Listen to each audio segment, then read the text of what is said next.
Trucker John here. Today we're going to be reviewing Calypso, a 2022 Peterbilt 579 Ultraloft. So starting with one of my favorite features of the truck is, of course, the color. Calypso is a black sapphire, and the grille is ordered to be black, just like this. They usually come in chrome, but we went ahead and went with the black package. We thought it looked a little bit more clean. This deer guard is installed by Prime. Hopefully it never has to be used. It's going to help protect the body of the vehicle in a collision if a wild animal jumps out in front of us. We did upgrade to the HID headlights, and they are pretty bright at night, if you could imagine. And we went ahead and put on the black rim covers instead of the chrome. I thought the black would pop just a little bit better since Calypso is a sapphire black sapphire. Now, as you all know, this is Theo's Trucking LLC, which is operated by Prime Inc. and, of course, driven by me, Trucker John. Now, one of the cool things about the Peterbilt is it does come factory installed CB antennas and also a side door cutout. Now, most manufacturers require you to add this as an additional, but this one came standard. It's a little bit of storage room in there.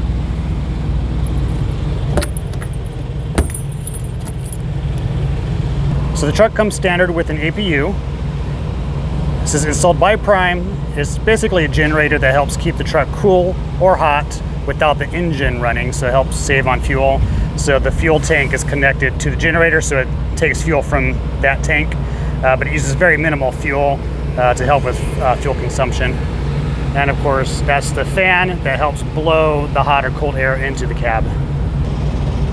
So I come around the driver's side, the black covers are continued on the wheels.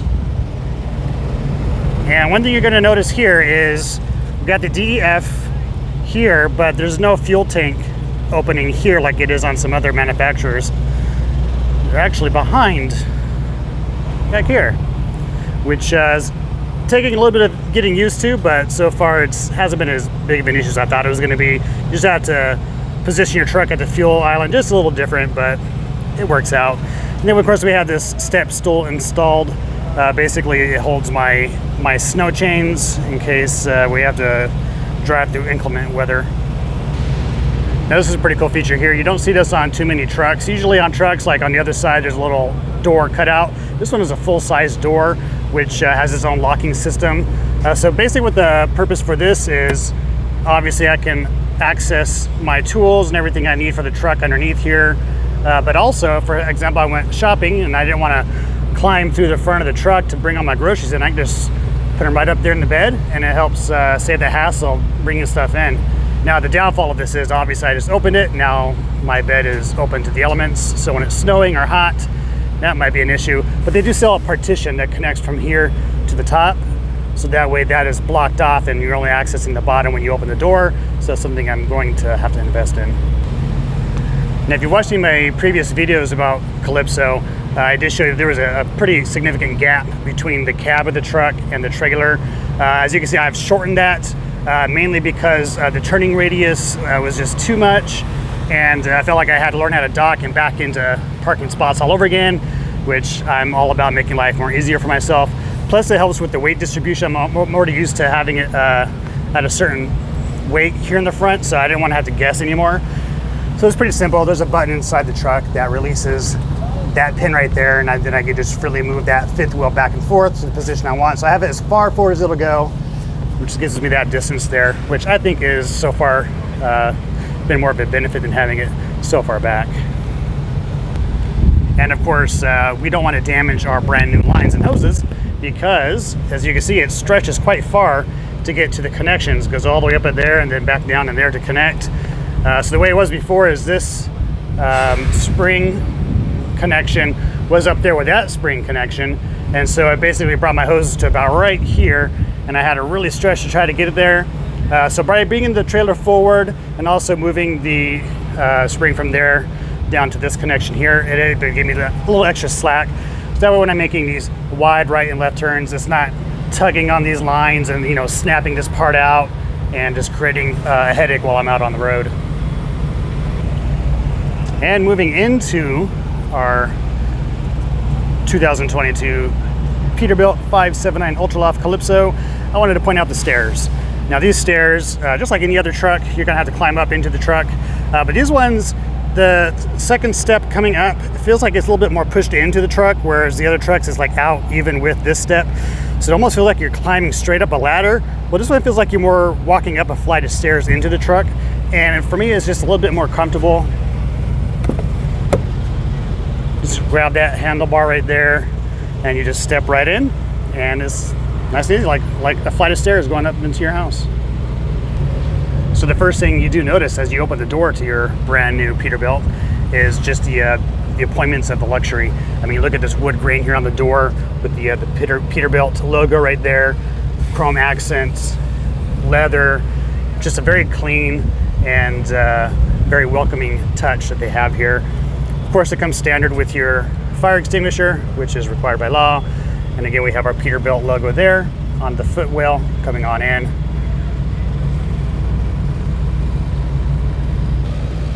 So one of the things I've noticed about this Peterbilt is, the first thing I noticed actually getting into the vehicle, obviously, is the wood trim and just the smell of a new car. You know, you gotta love that.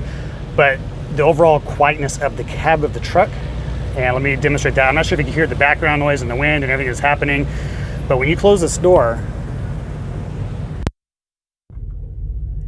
it's almost like I pushed mute, but I didn't. It's just really nice and quiet in here. And like I said, the first thing you're gonna notice is that nice wood trim that goes right across the dash. Very beautiful. So starting on the driver's side, we're gonna start with the driver's side door. And again, you know, you have that nice comfortable feel with the leather, or just the softness. If it's not leather, just it feels like it. It's really nice and easy to touch.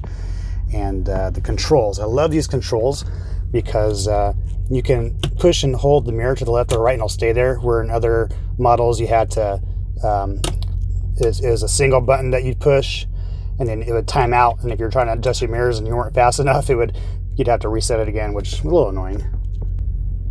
And moving over to the steering wheel, we have this nice leather wrapped steering wheel, nice and thick, very nice to hold, very easy to drive the vehicle with this very comfortable steering wheel. The only thing I will say about it is my normal position would be to hold the steering wheel here, and with my left hand, I don't hold it like this. I tend to hold it like this, kind of like a little, you know, death grip on it. And what I don't like about this particular style of steering wheel is you can't really get a comfortable grip on it without being in some awkward, you know, my wrist being in some awkward position. So I kind of tend to go like that. Now, if this wasn't here, if it was more solid here or up a little bit more, that's usually where I would hold a steering wheel like that.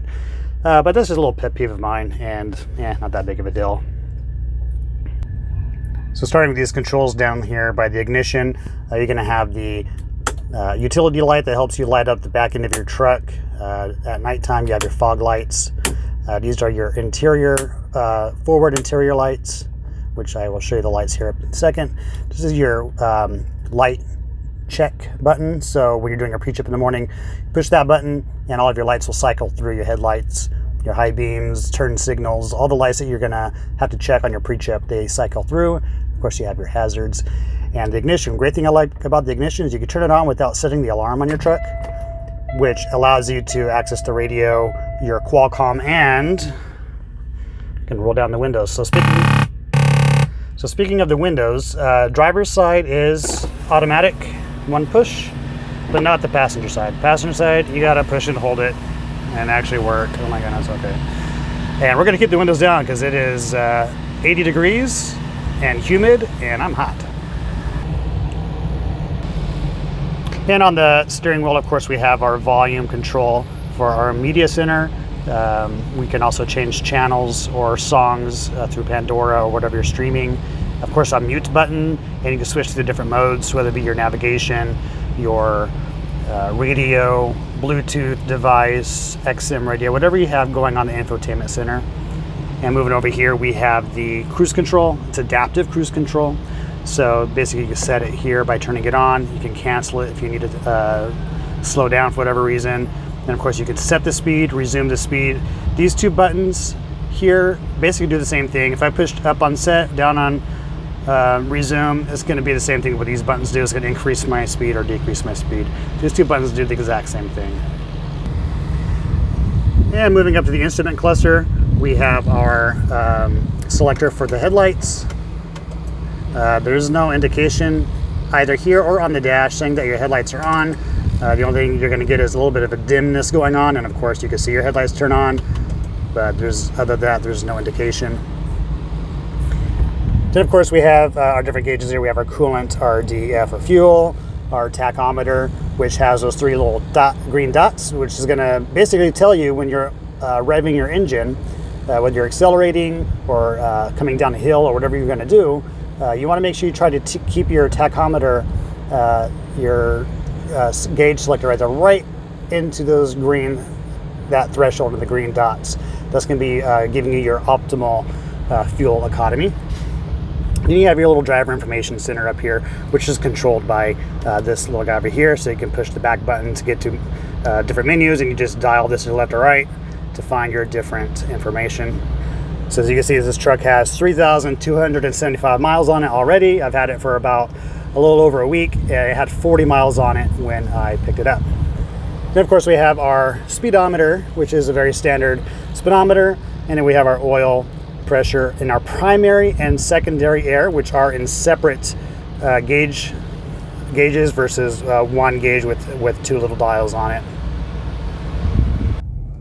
And on the left side of the steering wheel, we do have our blinker indicator, left turn, right turn. You're going to push this little section back like that to activate your wipers with the water, just like that.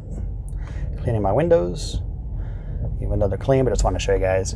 And then of course you can adjust the speed of your wipers by using this dial here.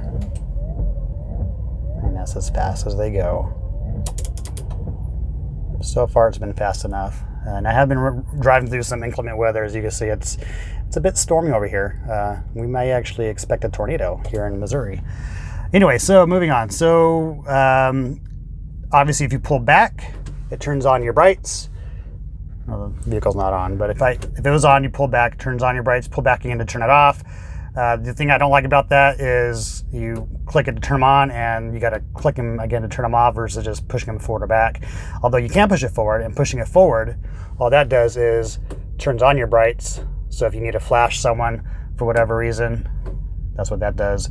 Then this little button right here, when you push this, that activates the back trailer lights and also the marker lights on top of the trailer and on top of the truck. So basically if you want to thank somebody for letting you get over in front of them, you can say thank you by pushing those buttons a few times. And on this side we have, on the right side, we have our gear selector. So as you can see, it's in neutral. Forward would be drive, backwards would be reverse. And then we have our Jake brake.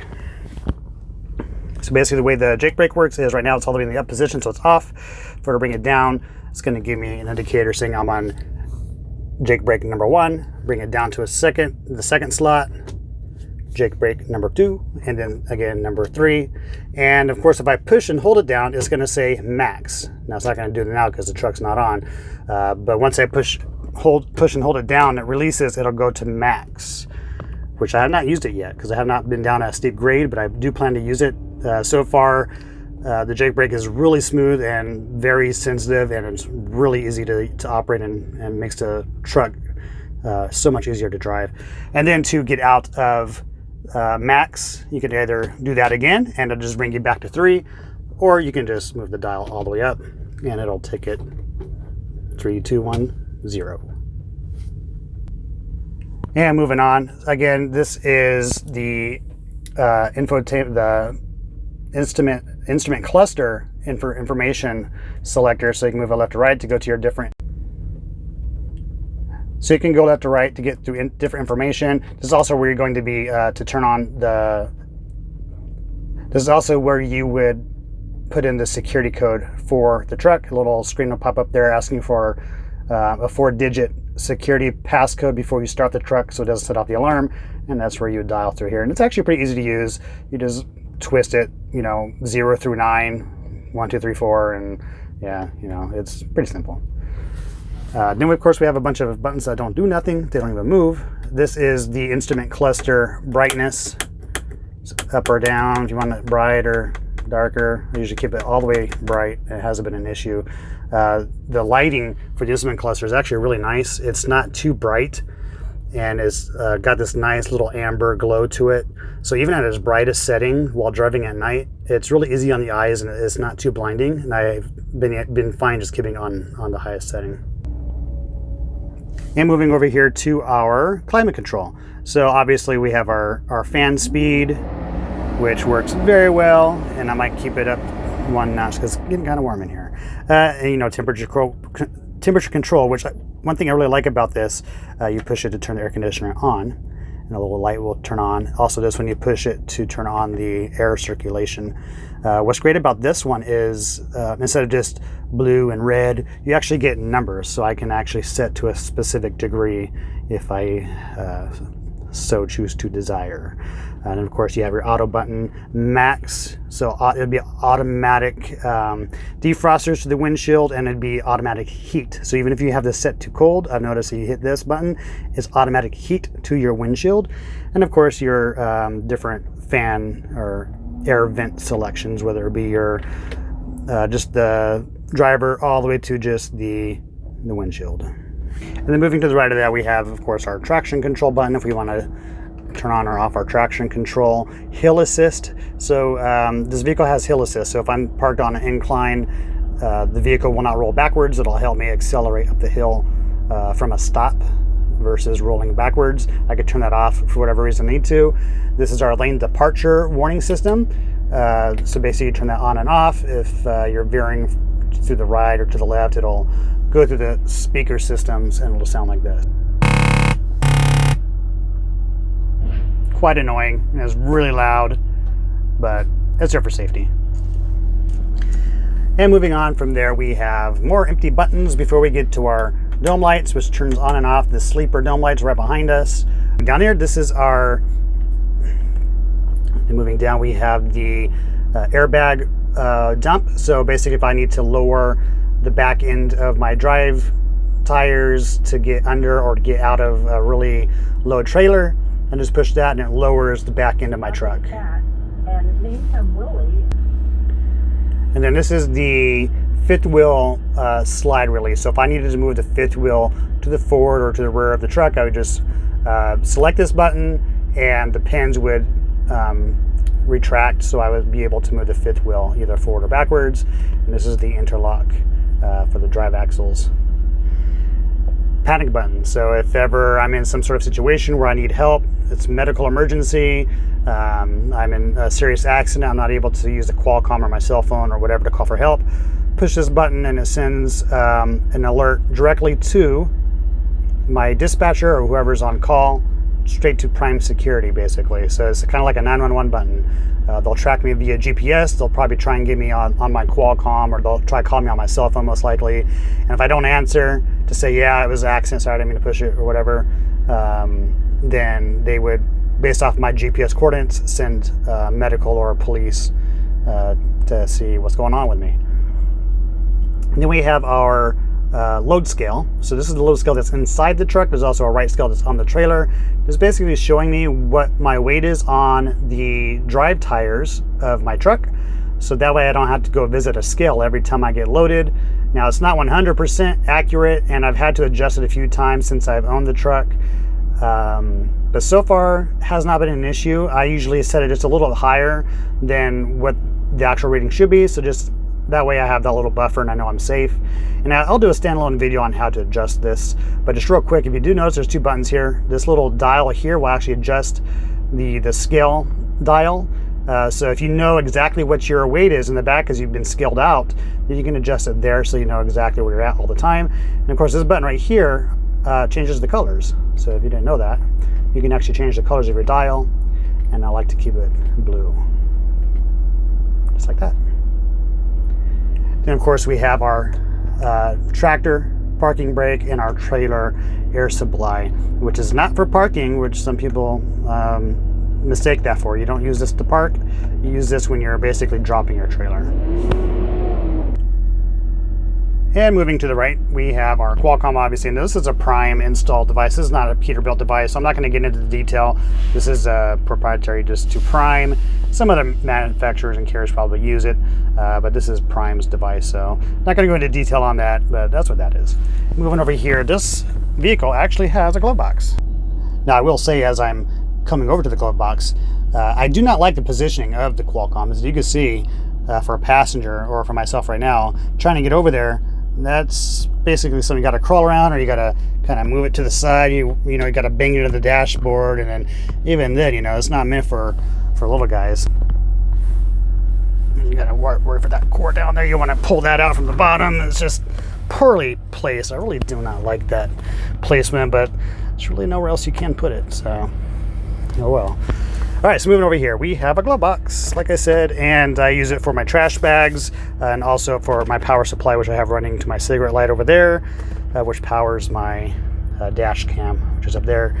Just run the cord right through the back over there and up the side to the pillar and there. So pretty cool. You could use your glove box obviously for your gloves, but I put my trash bags in there. And what's really cool about this over here is you get your own passenger side table. So if you're a passenger or your co-driver wants to work on his laptop or eat something while you're cruising down the road, he has his own little table. Or if you don't want to sit in the driver's seat or in the back to do your computer work or eat your meal, you want a little change of scenery, well, there you go. Now you can just come right up here and enjoy in your 2022 Peterbilt.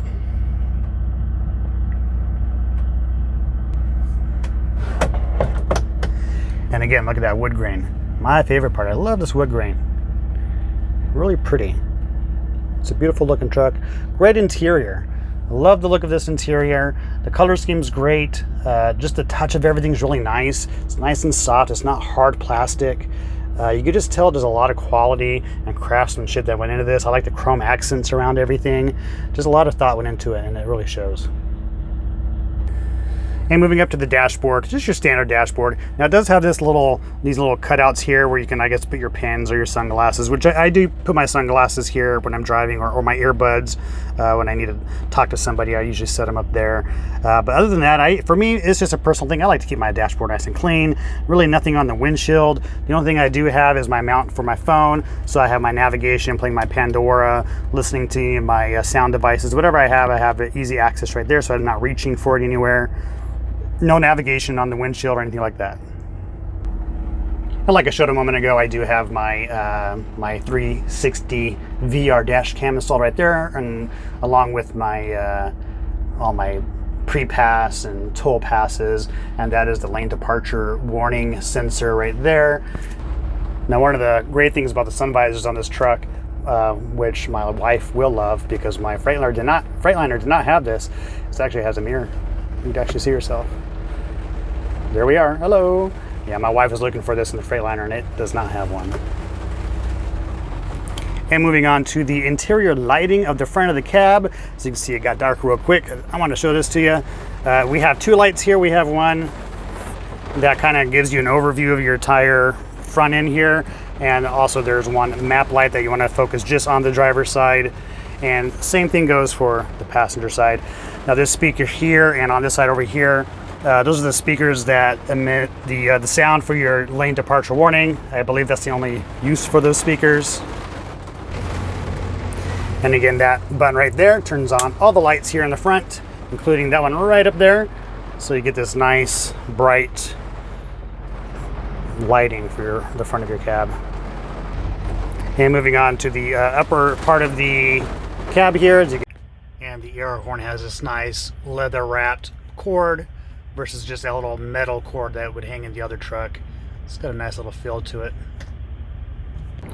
All right, and this speaker right up here, this is going to be for the CB, so it emits voice through there, and then of course you have a microphone with this little fun little cord you could talk on. This is the tire monitoring, pressure monitoring system, so you can kind of cycle through there and see how each one of your tires is holding up, how much PSI is in each one, and of course you'll get an alarm if it goes too low. So our system actually, our tires actually hooked up to our air system. So if the tires do become low, they'll automatically inflate. And moving on to some of the storage here, which there's one right above the driver here. I'll just put my vitamins and some paper towels. And same thing on this side above the passenger. Got my paper plates, plastic forks and spoons. You have a little tiny storage up here where I keep my detention stamp. Another storage here where I keep my motor carrier safety regulations book and my sunglasses and my earbuds. So right up there, right in reaching distance. And that basically does it for the front of the truck. Now I did leave one thing out, and that was the infotainment center. So let's talk about that. And real quick, before I do talk about the infotainment center, there are some floor lights down here, which I think are pretty handy. It helps light up the floor of the vehicle. Open the door, and also there are 2 cup holders, one for the passenger, one for the driver. Now, I'm not a big fan of these style cup holders because they will rattle and probably over time only get worse. So, not a big fan of those, but you know, 2 cup holders. Freightliner had 3. There are small little cup holder things on the driver and passenger door, but yeah, probably won't even use those. Then there's like a little cubby here, which is pretty cool. You can put your cell phone up there. I put my paperwork, my pens, and there are 2 ports for power. And moving on to the infotainment center, saving this one for last because it's a little lengthy and I want to give my thoughts on it. So this is the radio system here, which connects to the infotainment center. Now, I just want to say that this is by far a major upgrade compared to Freightliner I was in. The Freightliner had a radio that looked very similar to this. The only difference was it had digital display here showing what radio station you were on, which volume you were at. And that was basically it, 1 through 5 for presets for your radio. A very basic radio. So very similar here, except this controls the actual infotainment center, which has the radio all included. So let's go ahead and go through the system. And when you turn on your vehicle, the infotainment center starts to light up, lets you know that you are in a Peterbilt. And this does have the smart navigation. So once it gets powered on, this is actually powered by Android. So if you're familiar with Android tablets or phones or any kind of device from Android, like Samsung, this interface is going to be really easy for you to use, as it was for me. I have a Samsung. So again, you can control this through here, but this is also touchscreen. So we're going to go ahead and power it on. And this is going to be the main menu that you're going to first see.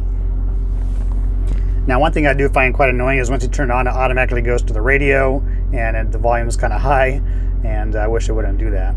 But anyways, like I said, pretty easy interface and very responsive as you touch it, kind of just like any other touchscreen system. A little too sensitive sometimes. And again, you can also control it from here. You can go to home, you can go back, you can get to your menu settings through these buttons here.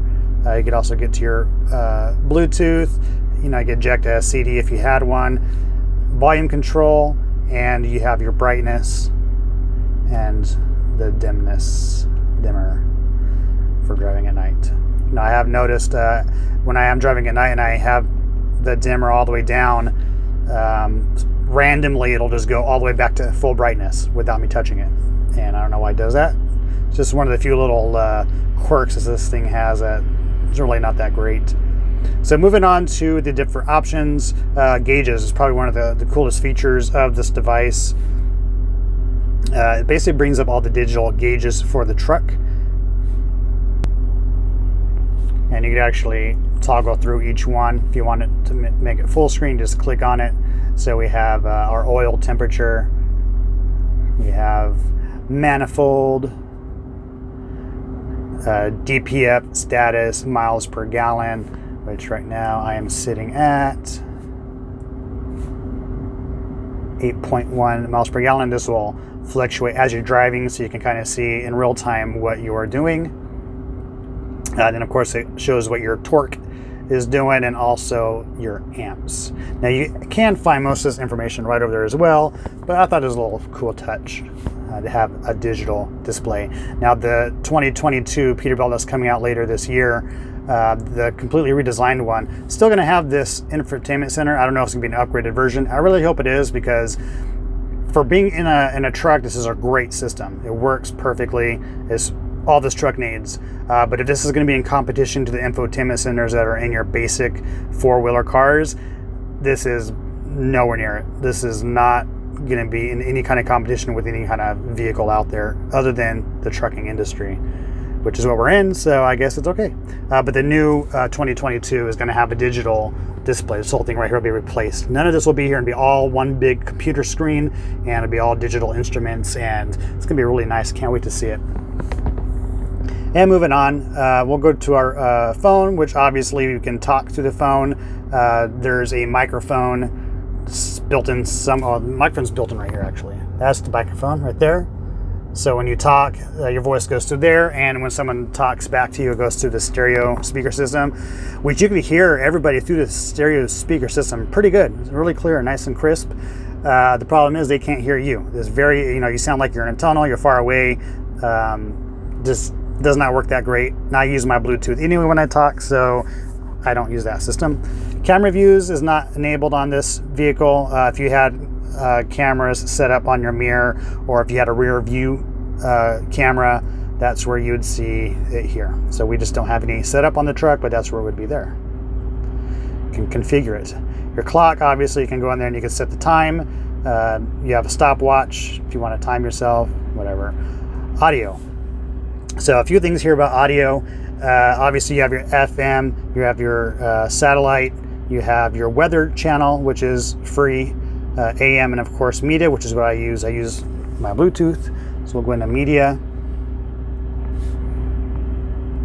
And again, we have a few options here. We have our rear auxiliary, USB CD auxiliary for the front, which I'm assuming would be here somewhere, that one. And then of course Bluetooth, which is what I use.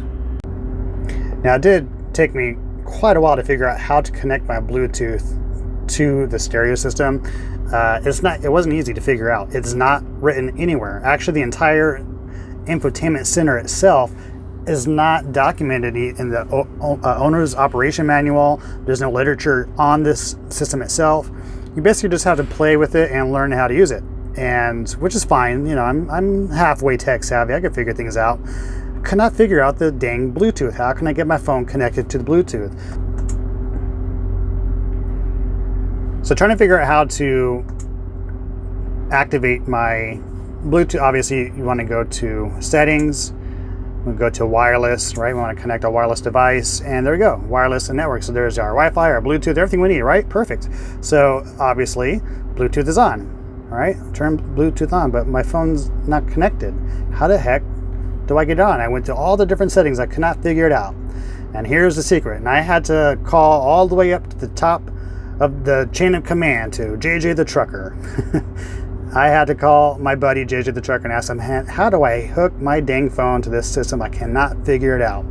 And he told me he had the same issue. And I felt so stupid once he told me what I had to do. So I'm over here, I'm trying to click on this, I'm trying to enable this, it's not working.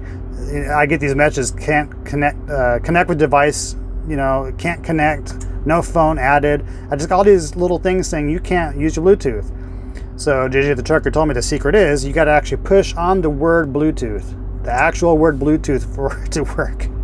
And then you can, pair your phone, whether it be an iPhone or your Android device, however you connect your device, that's how you would do it. And going back one screen, obviously we have roadside assistance, which I have not played with, and I'm assuming you probably need some sort of service with that. If you need to calculate something, well, you got a calculator. It's got internet service if you want to connect it to your Wi-Fi, and obviously it's got messaging. So if you want to listen to your messages over the stereo system, you can connect it there. There's a photo gallery, a sound recorder, and a calendar. So just got some basic apps that come with any Android device. Not really useful here on this platform, but there they are. Now let's talk about the navigation system. Now the navigation system actually isn't that bad. It works, and it is truck routes. It is truck route friendly, so it's going to take you on truck routes, not where Google Maps would send you. It does have a very robotic sound to it. It's not very pleasant to listen to, as you just heard.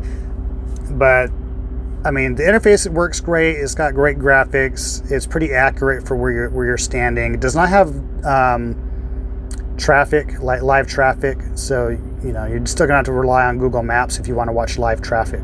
This does not have it. As far as entering information, I mean, it's really simple and easy. Enter city name or zip code. Here's one, Lakeland, Florida. That's where I was last time. Street name. Enter house number. Just entering some random info there. Calculating a route, and it will give you up to 3 different routes. You just have to hit the alternate, and it'll give you some options what you want to do. There you go, it's calculate. That's where it wants to send me, and then it's going to calculate a few others. So like right now, I know going through Tennessee right now, as a recording date of this, the I-40 bridge had that big crack in it, so nobody can drive across it. It's gridlock trying to get through there, so you don't want to drive through there. So I'd probably want to choose one of these other options, which this wouldn't know that, right? So I'd probably want to choose that one. Don't take me through the Memphis, Tennessee area, right? So there you go. It gives you the times, the miles, everything, the routes, and you can kind of zoom in also and see, just like any other device, you can move it around and zoom in, so you can kind of see where routes are. So I like the interface. It's great.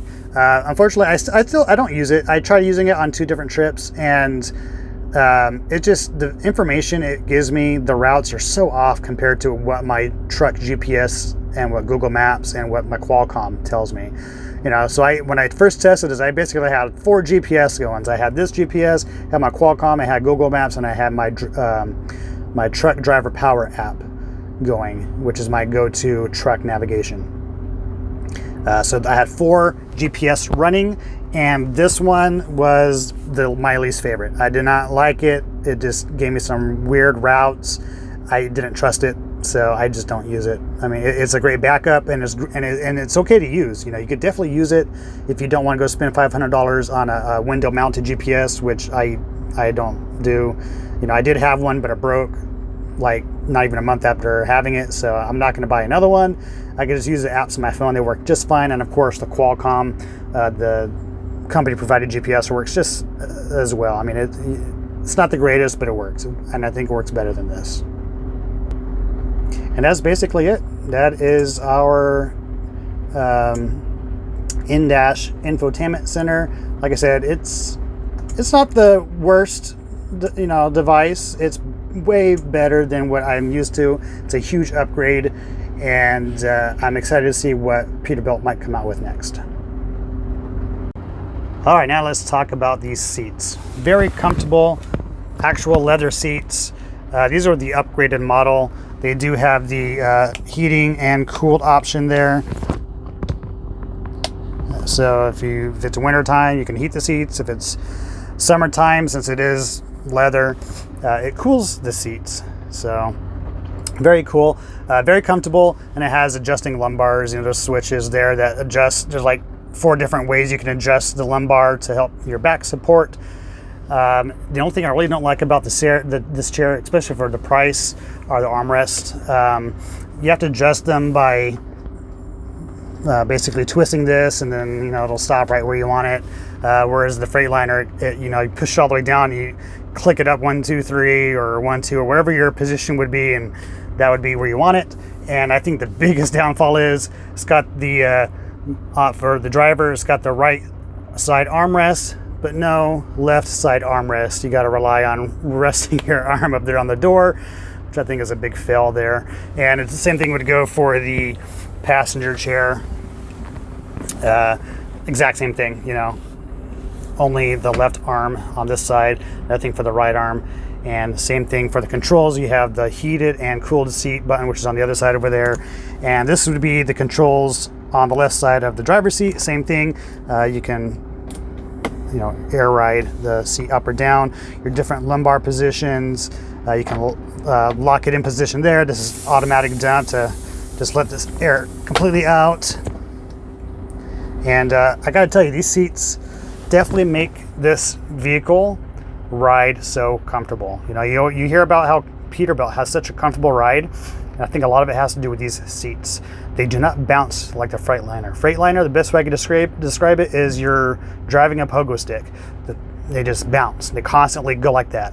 And if you hit a big bump, they really bounce hard. I mean, the bottom of the chair will actually hit the floor. That's how hard it'll bounce. I mean, and it's really hard to control that. These ones, they don't do that at all. They kind of move forward and back a little. You can feel them rocking. They do go up and down very slightly. And I don't know if that's just because these are the upgraded seats or if that's normal all Peterbilts. But this Peterbilt also has air suspension underneath the main cab of the truck. So not only do you get the shock absorption, you get the leaf arm absorption, but then you also get these air ride bags. These air bags are underneath around the bottom of the cab. So it just gives you this really smooth Cadillac type drive.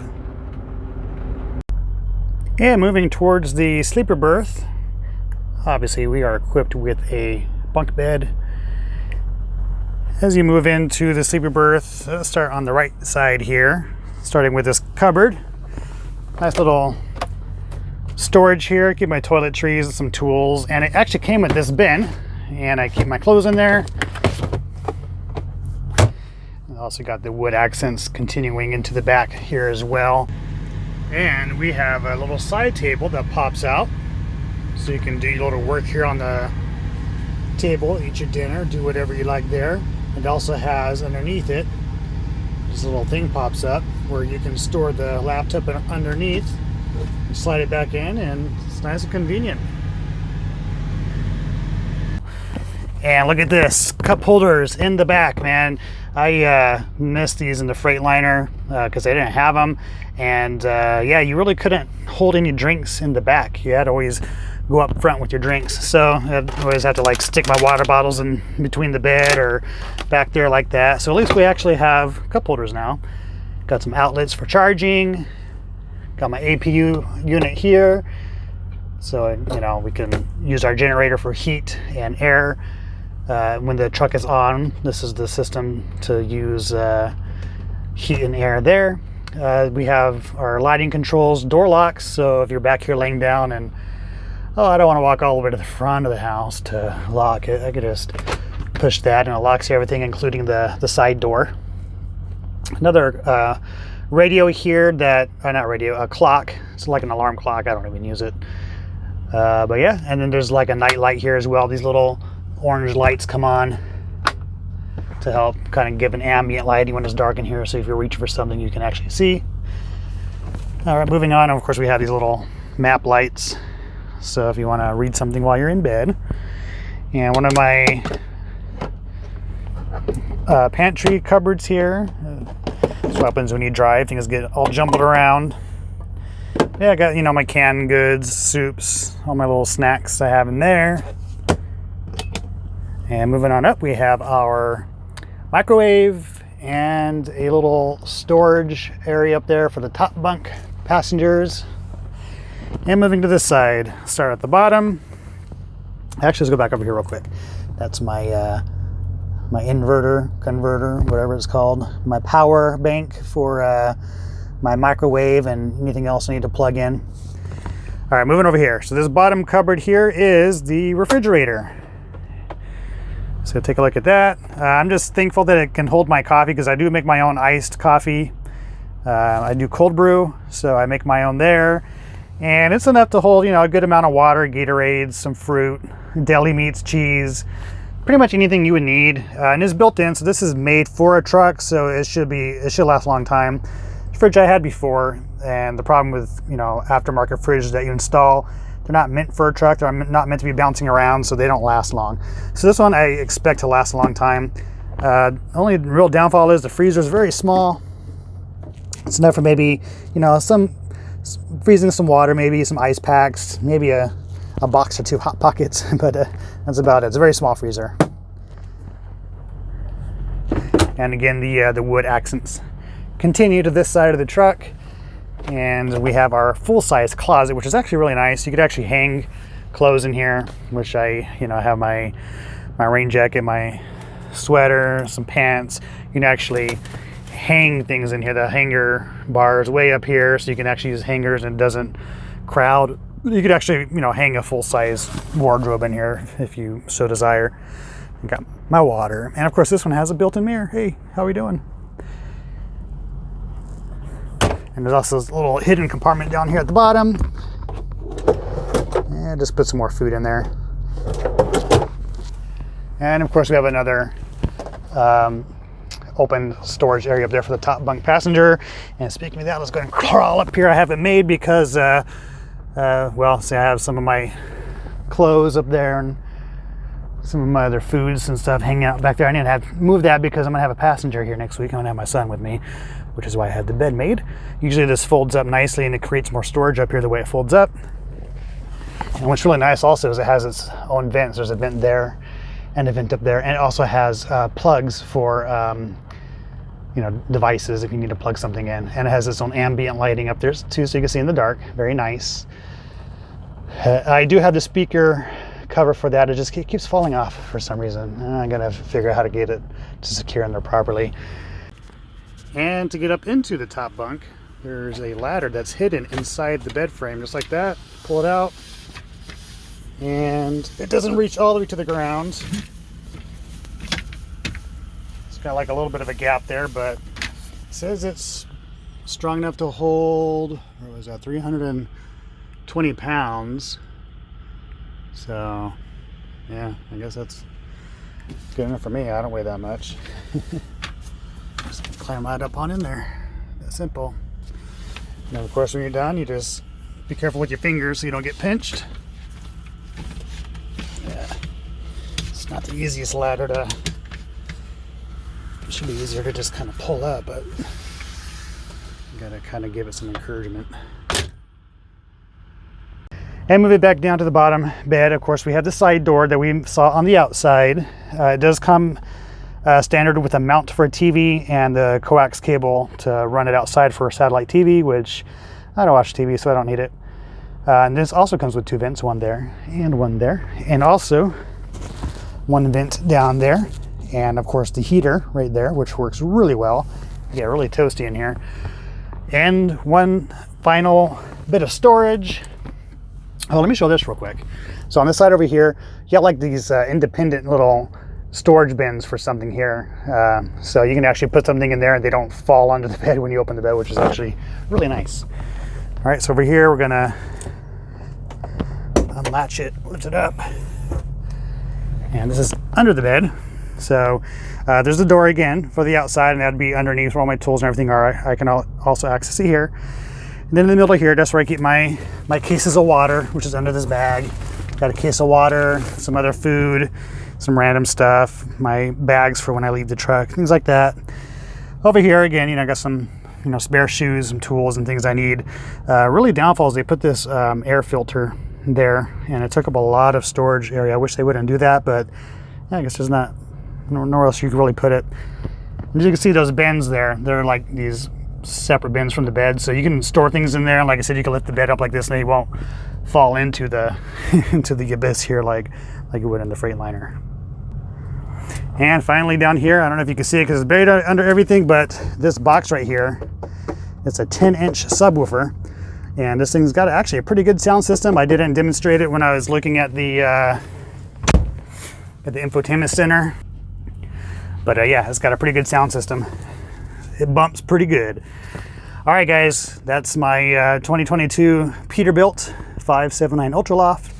It's a beautiful truck, very comfortable. I'm so happy with it.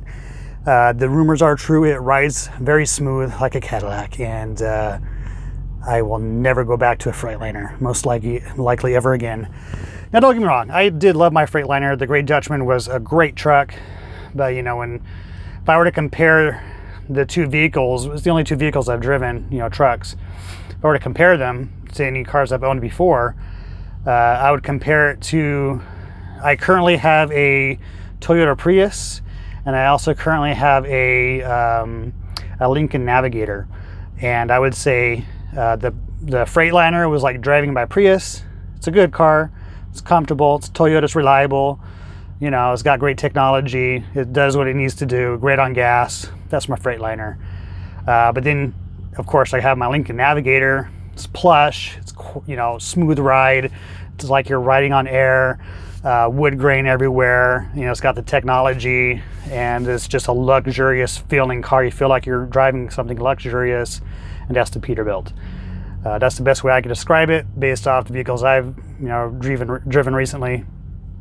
So I appreciate you guys sticking around this long. I know it's a long video, sorry. And the weather did not cooperate the way I wanted it to. It took me a long time to film this because the weather was just crazy. We've had thunderstorms and everything, and I know that it's not relevant to whatever time you guys are watching this right now, because this could be years from now and you're watching this, but the day I filmed this, it was not an easy day to film. I got soaking wet a couple times.